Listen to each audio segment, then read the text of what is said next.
The first time I saw Maya Tours step into the training facility on station Kepler 9, I thought someone had made a catastrophic error.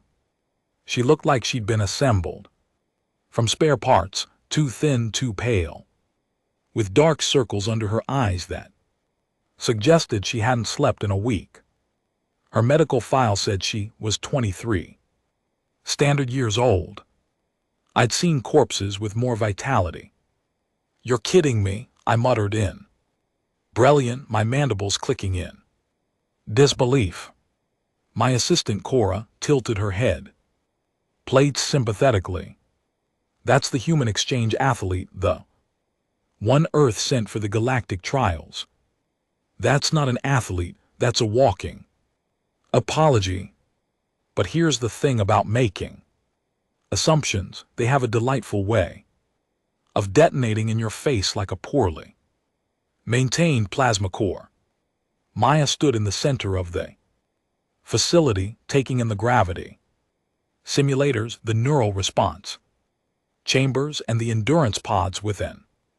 Expression I couldn't quite read.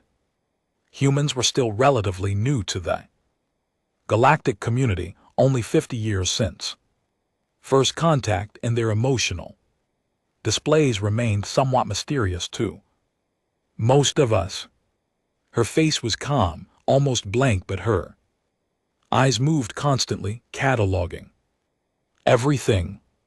"Welcome to the Kepler training complex," I said, switching to standard galactic. "I'm Coach Vex. I'll be overseeing you preparation for the trials." She turned to face me, and I got my first real look at those human eyes. Brown, unremarkable by most species standards.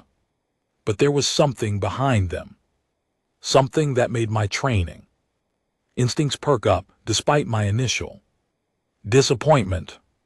"Nice to meet you, Coach," she said.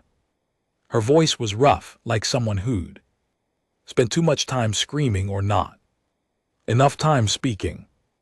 "When do we start?" "We." I let out a bark of laughter. "You need to pass a basic physical assessment first, 70% of exchange candidates don't make it past day one." She smiled then. Not big, not dramatic. Just a small quirk of her lips that somehow made me feel like I'd missed the punchline of a joke I didn't know was being told.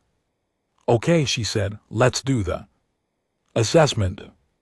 The basic physical assessment was designed to be brutal, not because we were cruel, but because the galactic trials actually were brutal. Athletes died. Not often, but often enough that we needed to weed out anyone who couldn't handle the baseline physical demands. The test started simple, a 5 km run-in standard gravity. Most species completed it in about 20 minutes. Maya took 37. She didn't complain, didn't ask for water, didn't stop. She just ran with that same blank expression, breathing hard, but steady. "Acceptable," I said, checking off the first requirement. "Next is strength assessment. You'll need to move weighted platforms in increasing increments of gravity. This is where most humans failed. Their species had only recently developed artificial gravity technology, and their home planet had relatively weak gravitational pull. Most human bodies simply couldn't adapt quickly enough to perform in high-gravity environments. Maya approached the first platform. Standard gravity, 50 kg. She lifted it smoothly. I increased the gravity to 1.2. She lifted again, slower but successful. 1.5. Her arms shook. She completed the lift. 1.8. She failed. The platform dropped in. She stumbled backward, gasping. "That's your limit," I said. "We'll note it in your file." She looked at me with those unremarkable brown eyes. Can I try again? No point, your muscular structure can't handle. Can I try again? There was no heat in her voice, no anger. Just a question, patient and persistent. I sighed, my breathing slits fluttering with annoyance. Fine, you'll fail again, but fine. She didn't fail, she also didn't succeed. She got the platform halfway up, held it there for 3 seconds while her whole body trembled, then let it down with control. Better, she said, mostly to herself.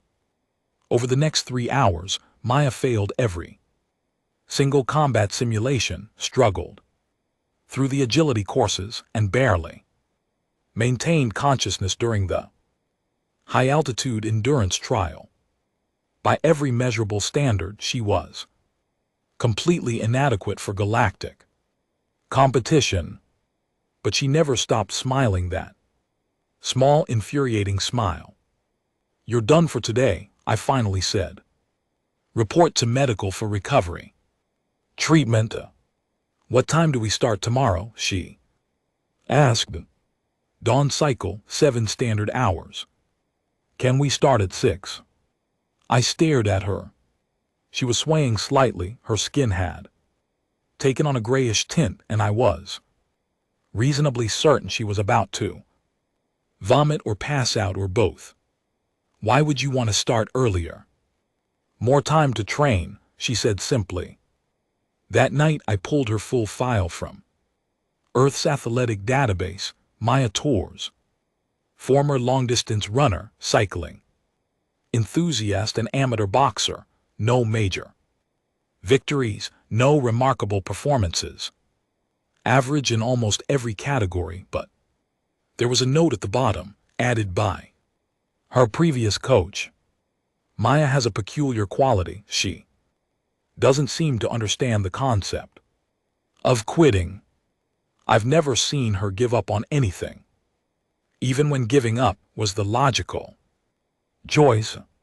It's either inspiring or deeply concerning, depending on your perspective. The next morning, Maya showed up at 6:00. Exactly. She looked slightly better, though that wasn't saying much. Ready? I asked. Always. We started with reaction training.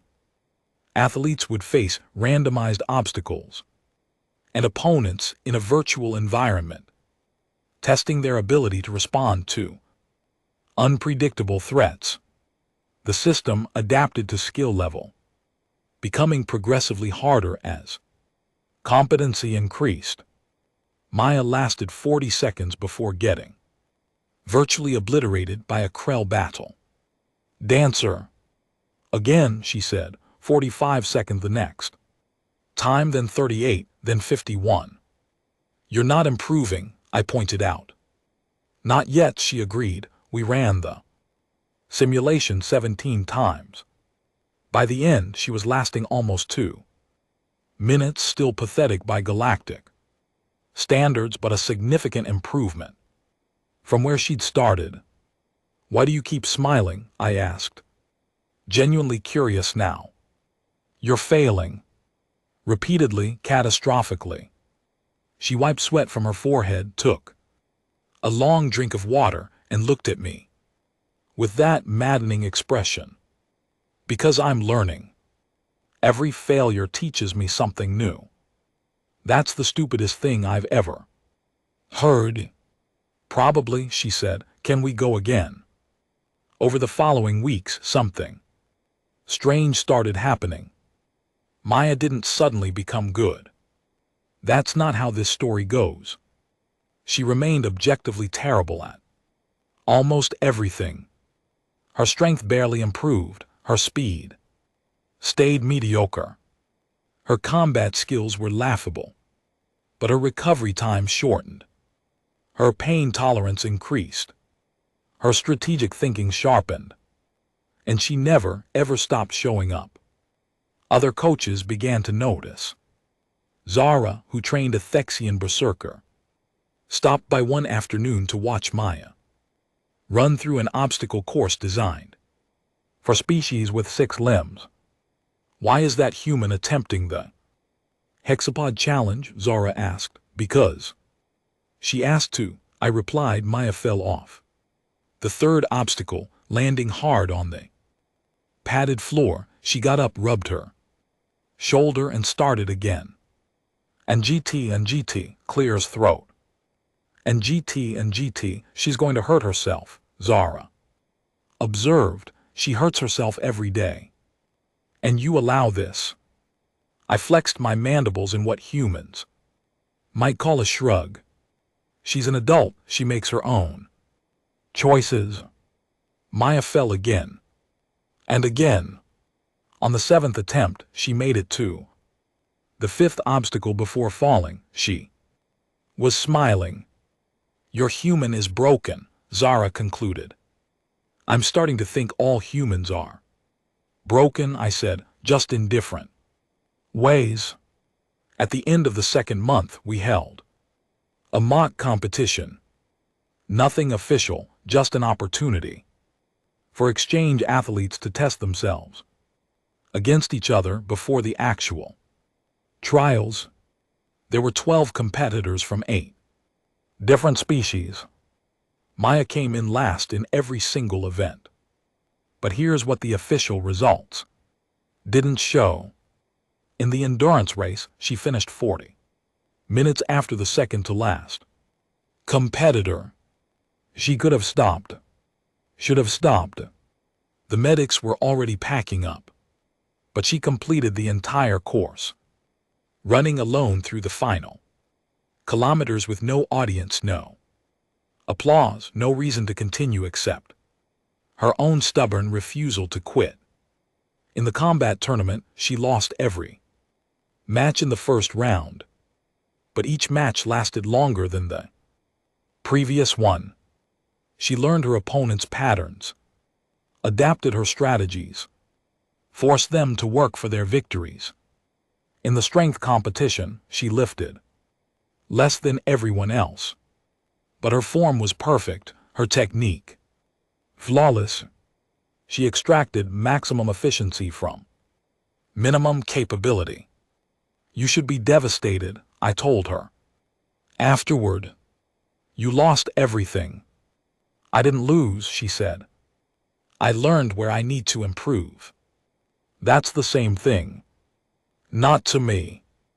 I wanted to be angry with her.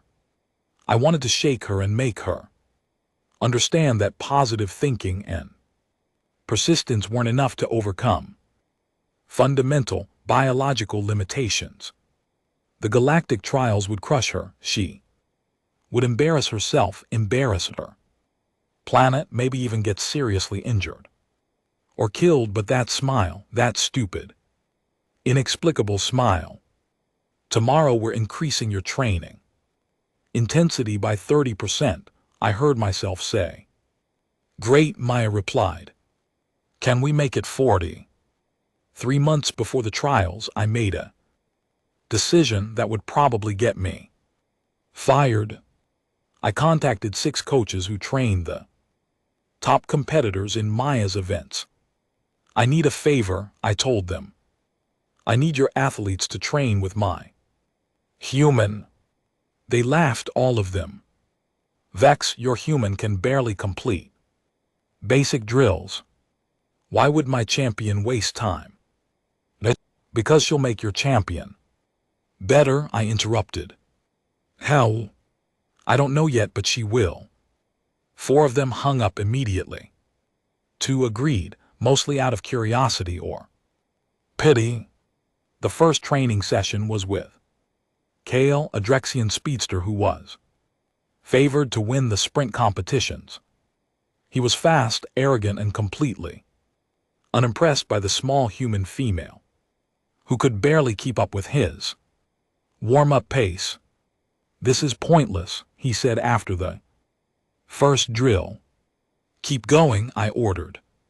They ran sprints for an hour.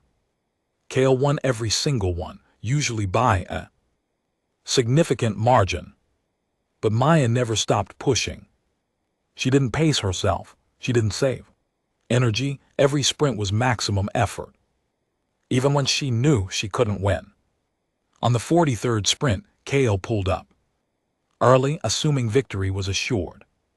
Maya kept running, closing the gap, and crossed the line only 2 seconds behind him. "You stopped," she said, breathing hard. Kale's face flushed with embarrassment. "I was already ahead. The race isn't over until you cross the line," Maya said. "Never assume victory." Kale didn't speak to her after that, but I noticed something interesting. In his next official time trial, he ran through the finish line at full speed. Instead of coasting the final meters, he set a personal record. The second training partner was Lyra, Felian martial artist with incredible technique and 4 arms that made her nearly unbeatable in combat. She agreed to spar with Maya mostly because she found the entire situation amusing. "Try not to hurt yourself," Lyra said, activating the safety fields. Maya took a fighting stance. It was terrible, too rigid, too predictable. Lyra disabled her in 3 moves. "Again," Maya said. They sparred for 2 hours. Maya lost every single exchange, but each time she lasted slightly longer, defended slightly better, forced Lyra to use slightly more effort. "You're analyzing my patterns," Lyra said, surprised. "Of course," Maya replied. "That's how you learn." On the 78th match, Maya managed to land a single hit. A weak jab that Lyra blocked easily, but a hit nonetheless. It was the first time any human had touched the Felian champion during sparring. Lyra stared at Maya for a long moment, then bowed deeply. "You are a worthy opponent." "I'm really not," Maya said honestly. "But I'm trying to be."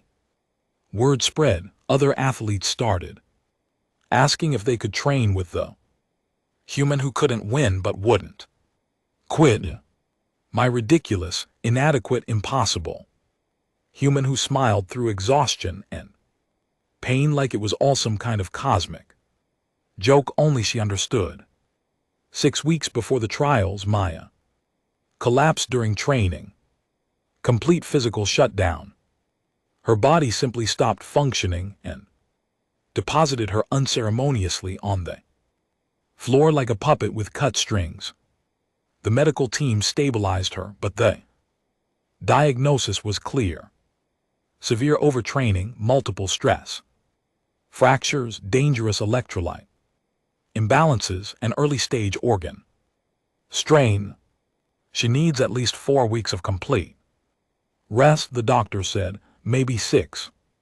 I went to see her in the medical bay. She was awake, connected to various healing devices, looking small and fragile in the hospital bed. "I'm sorry," she said immediately. "For what?" "For failing. For wasting your time. For pushing yourself harder than any athlete I've ever coached," I interrupted. "For teaching galactic champions lessons they needed to learn. For showing up every single day, no matter how much you hurt." She looked confused. "But I collapsed. I couldn't handle the training." "You handled more training than your body could survive," I corrected. "There's a difference." "I won't be ready for the trials." "Probably not," I agreed. That smile flickered and died. For the first time since I'd met her, Maya looked genuinely defeated. But I continued. "You've already accomplished something more important than winning." "What's that?" "You reminded me why I became a coach in the first place." I left before she could respond, because even a gruff Vrelian coach has limits to how much emotion he's willing to display. 4 weeks later, Maya was cleared for light training. The trials were in 2 weeks. She'd missed critical preparation time, and her physical condition was maybe 70% of what it had been before the collapse. We could withdraw, I suggested. Submit a medical exemption. No one would blame you. Do you want to withdraw? She asked. I want you to survive, I said. Honestly, that's not what I asked. I flexed my mandibles in frustration. No, I don't want to withdraw. I want to see what you can do. Then let's train. Those final 2 weeks were different. I didn't push her as hard. We focused on technique, strategy, mental preparation. Maya was quieter, more serious. The constant smile was gone, replaced by intense focus. The night before the trials, I found her in the empty training facility, running through visualization exercises. You should be resting, I said. Can't sleep. Nervous. Terrified, she admitted. I'm going to lose, coach. We both know it. Probably. Then why did we do all this? I sat down beside her, an awkward maneuver for Avrelian, but I managed. Do you know what you taught Kale? Not to coast. You taught him humility. He thought he was unbeatable. Now he knows there's always someone pushing, always someone refusing to give up. He's better because of you. And Lyra, you taught her that victory isn't just about talent. It's about persistence, pattern recognition, constant adaptation. She's incorporated your analytical approach into her fighting style. Maya was quiet for a moment. What about you, coach? What did I teach you? I thought carefully before answering. You taught me that success isn't always about winning. Sometimes it's about showing up, about trying impossibly hard for impossible goals, about smiling in the face of guaranteed failure because the attempt itself has value.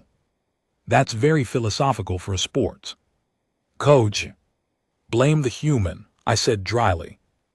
She laughed, a real laugh, not the polite one she used in public. Thanks, coach, for everything. Thank me by not dying tomorrow. I'll do my best. The trials began at dawn. 15,000 spectators from 200 species filled the arena. Maya stood in the staging area looking impossibly small among athletes who were literally and figuratively giants in their fields. I could see her hands shaking, see the fear in her eyes. But when they called her name, she walked onto the competition floor with her head high, and I swear I saw the ghost of that smile playing at the corners of her mouth. The first event was the 5 km endurance race in variable gravity. 23 competitors. Maya knew she would finish last. Everyone knew she would finish last. The starting signal fired, and Maya Tours started running, surrounded by beings who were faster, stronger, and better adapted to the challenge. But not one of them wanted it more. From my position in the coaches section, I watched her push herself past every reasonable limit. I watched her refuse to quit when quitting would have been the smart, safe choice. I watched her embodied stubbornness that had defined every moment of our training. She finished last, obviously, 15 minutes behind the second to last competitor. But the arena was still full. 15,000 beings who could have left, who should have left, stayed to watch a failing human complete an impossible race for no other reason than she'd started it and refused to stop. When she crossed the finish line, the applause was deafening. Maya looked up at the stands, surprise and confusion clear on her face. Then she found me in the crowd, and I saw that smile bloom across her face, like the first light of dawn. She hadn't won, but somehow, impossibly, she hadn't lost either. The second event was scheduled for 3 hours after the endurance race.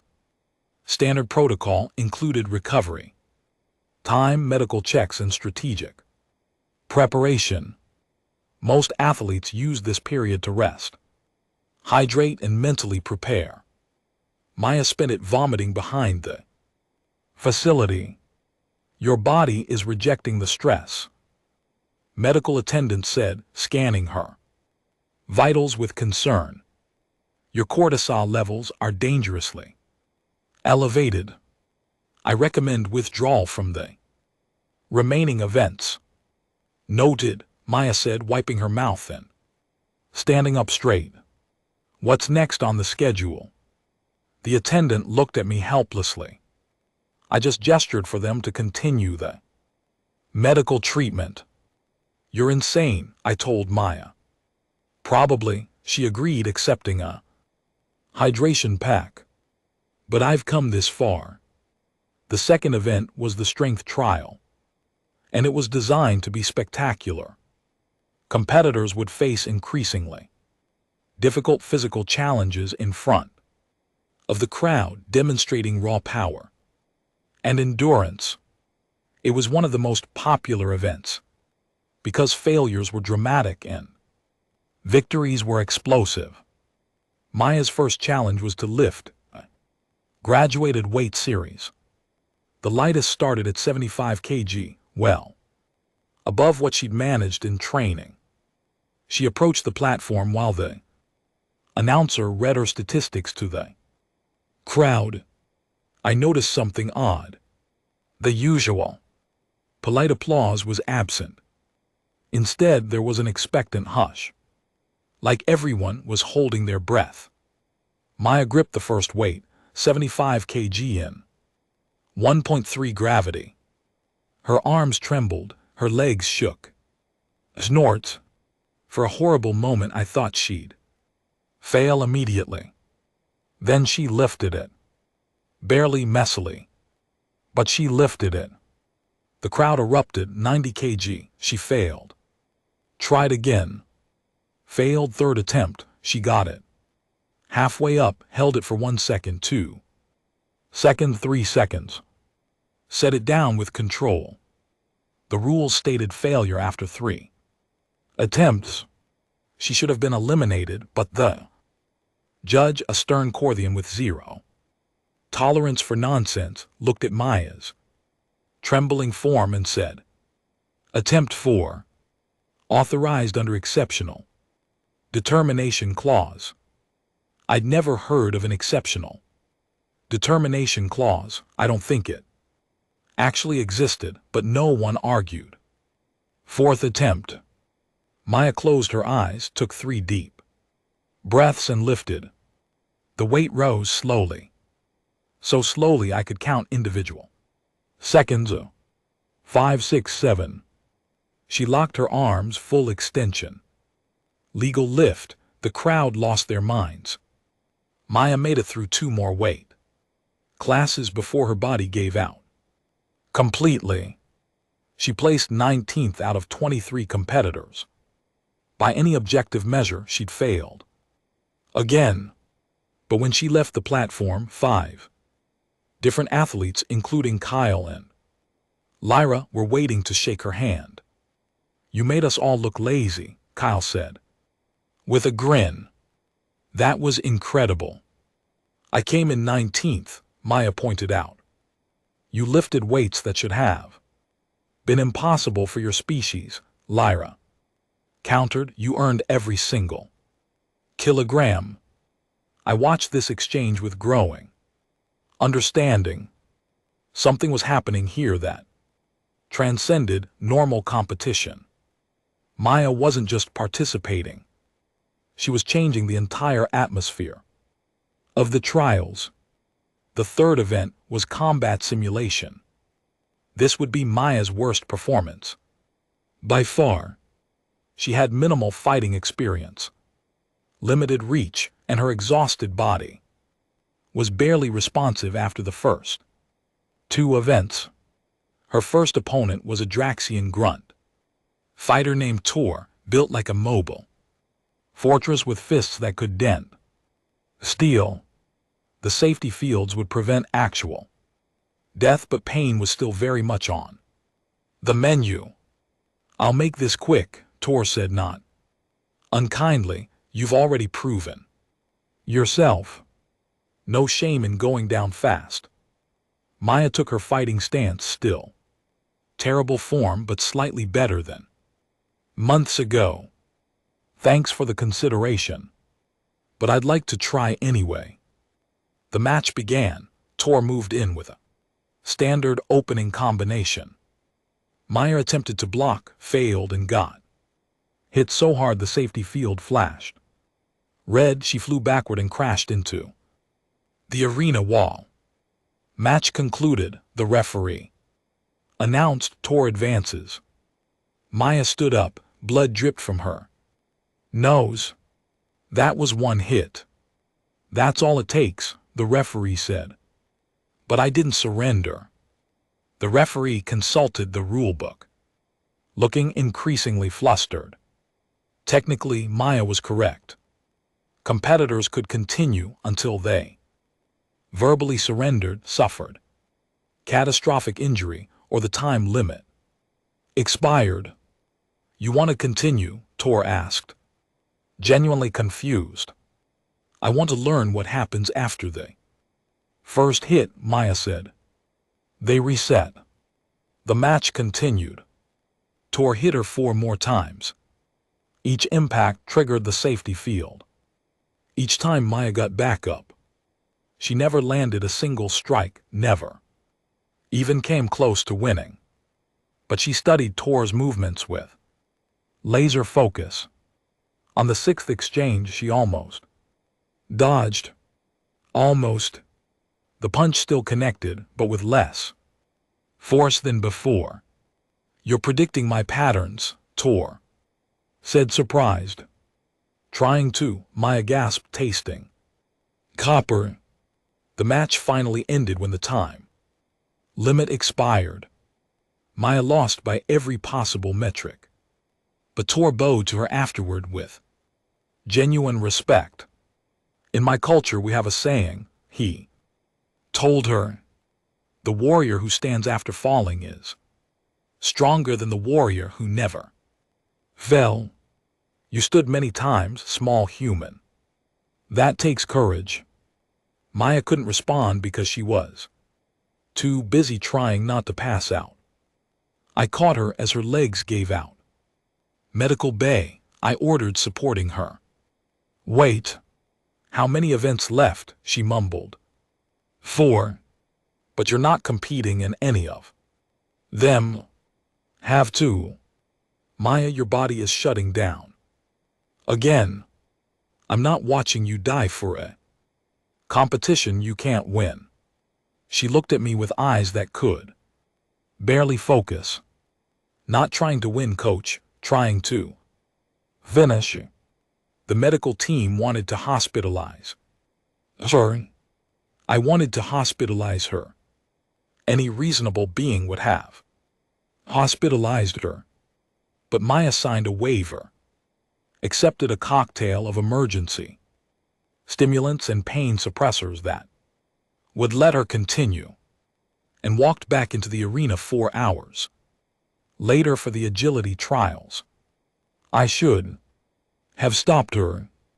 Every coaching instinct I had screamed that I was making a terrible mistake. But I remembered what she'd told me months ago. Every failure teaches me something new. Maybe I needed to learn something too. The agility course was 3-dimensional. Chaos platforms, obstacles, and challenges that required speed, flexibility, and spatial awareness. Most species had natural advantages. Humans had none. Maya fell off the course 6 times in The first minute, each time she climbed back up and continued, the crowd had gone completely silent. Not because she was performing well, but because they were witnessing something none of them had seen before. An athlete who was so completely outmatched, so obviously inadequate, refusing to acknowledge reality. It should have been pathetic. It should have been embarrassing. Instead, it was magnificent. She finished the course in 14 minutes, the slowest time ever recorded in galactic trials history. When she crossed the final platform, she collapsed immediately, unable to take another step. This time the applause started slowly. One person clapping, then another, then sections of the crowd, then everyone, all 15,000 beings giving a standing ovation to an athlete who had just set a record for worst performance. Maya didn't see it. She was unconscious. I carried her to the medical bay myself, ignoring the pain in my own aging joints. The doctors hooked her up to every healing device available, stabilizing her failing body. She's done, the chief physician said firmly. No more competition. Her physiology cannot sustain additional stress. Agreed, I said. When Maya woke up 6 hours later, the trials were still ongoing. She was connected to machines, wrapped in healing fields, and looked absolutely terrible. What did I miss? She asked hoarsely. Everything. You've been unconscious. Did I miss the flight trials? Yes. And the tactical assessment? Yes. She closed her eyes and I saw something I'd never seen before. Tears, small, quiet, but definitely tears, snorts. Hey, I said awkwardly, you did amazing. You exceeded every possible expectation. No one thinks less of you. I wanted to finish, she whispered. I wanted to complete every single event, no matter how badly I performed. I wanted to prove that showing up matters. You did prove that, everyone saw it. But I didn't finish. I didn't have an answer for that. She was right. Despite everything, despite all her effort and courage and stubborn determination, she hadn't completed what she set out to do. Sometimes reality wins. Sometimes the body has limits that willpower cannot overcome. We sat in silence for a while, listening to the medical equipment beep steadily.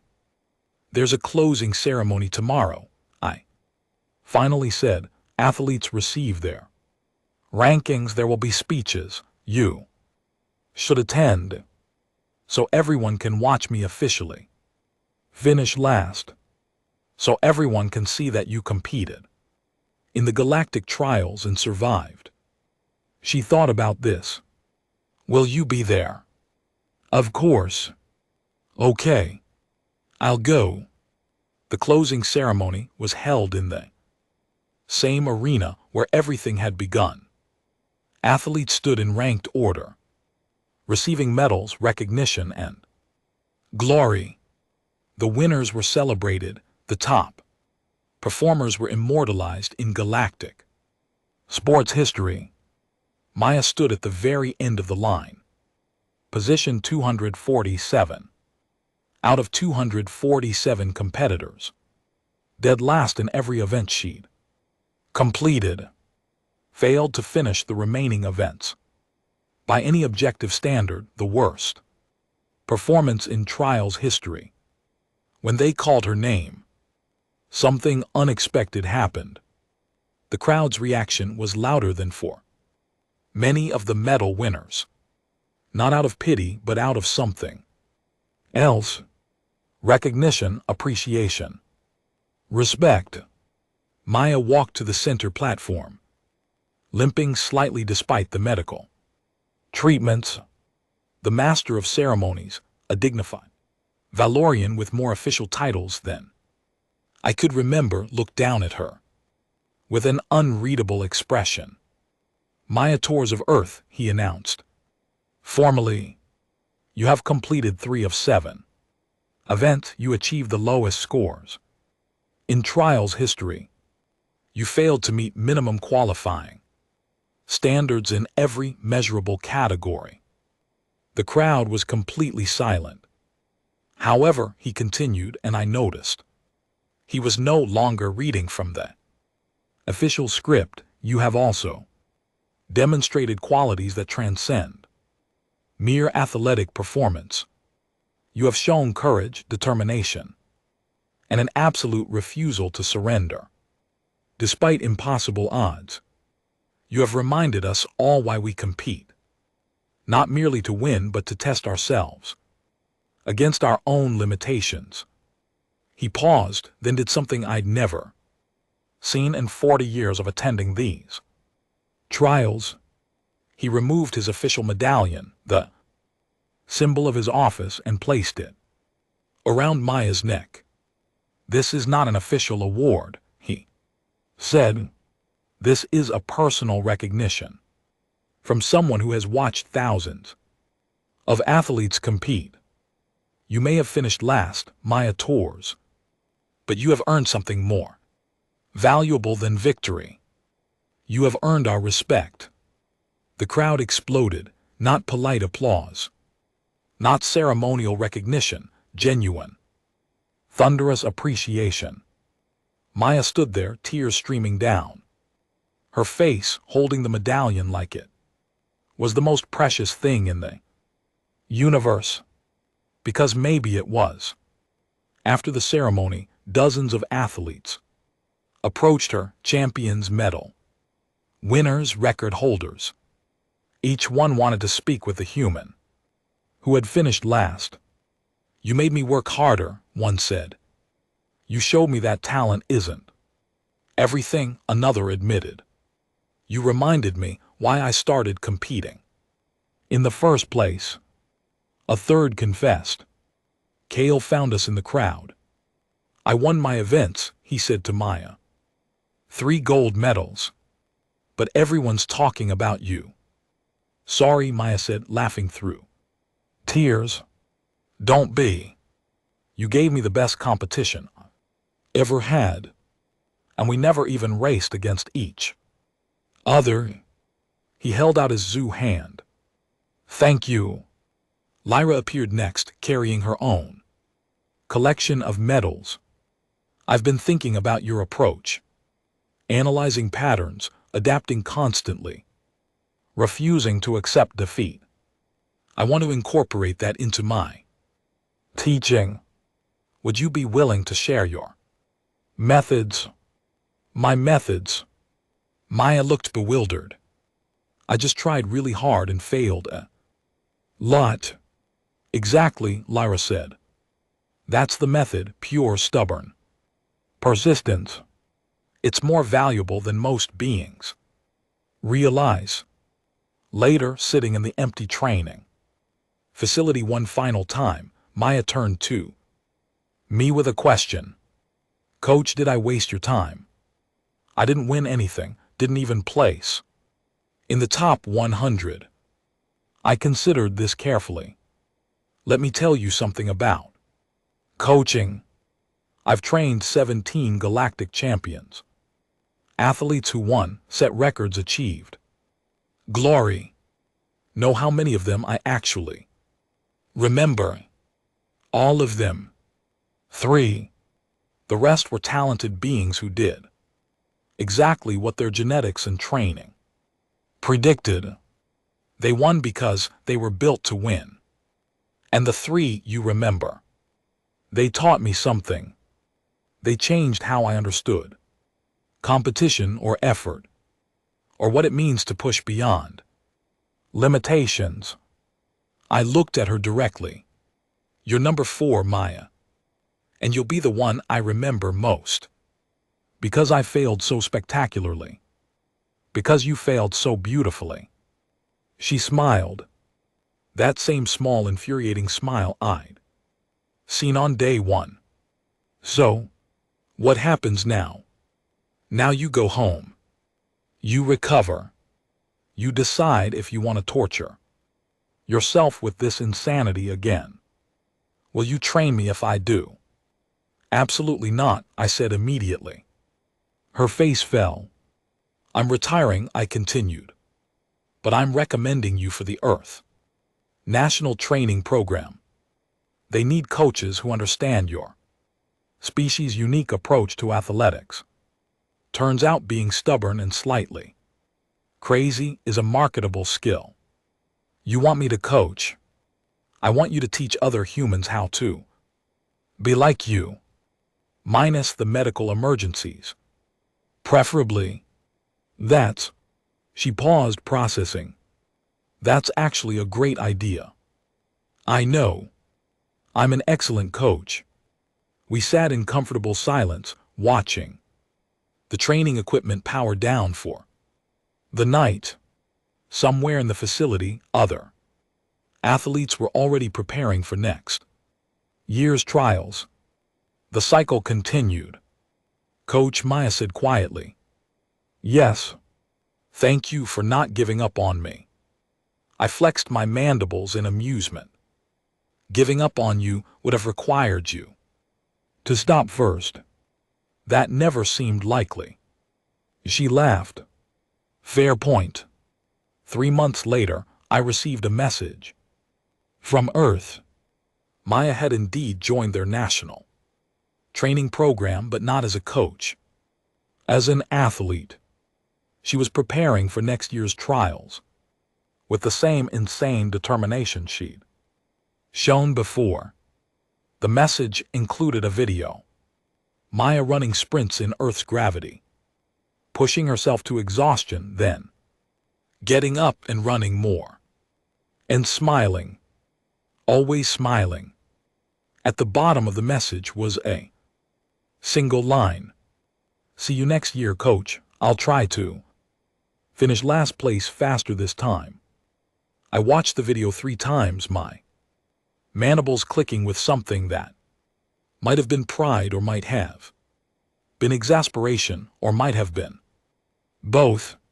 Then I started making training plans, because apparently I wasn't as retired as I'd thought. Some athletes win championships, some break records, some achieve glory that echoes through galactic history, and some just show up, try impossibly hard, fail repeatedly, and somehow change everyone around them in the process. Maya Tours was definitely the last type, and the galaxy was better for it.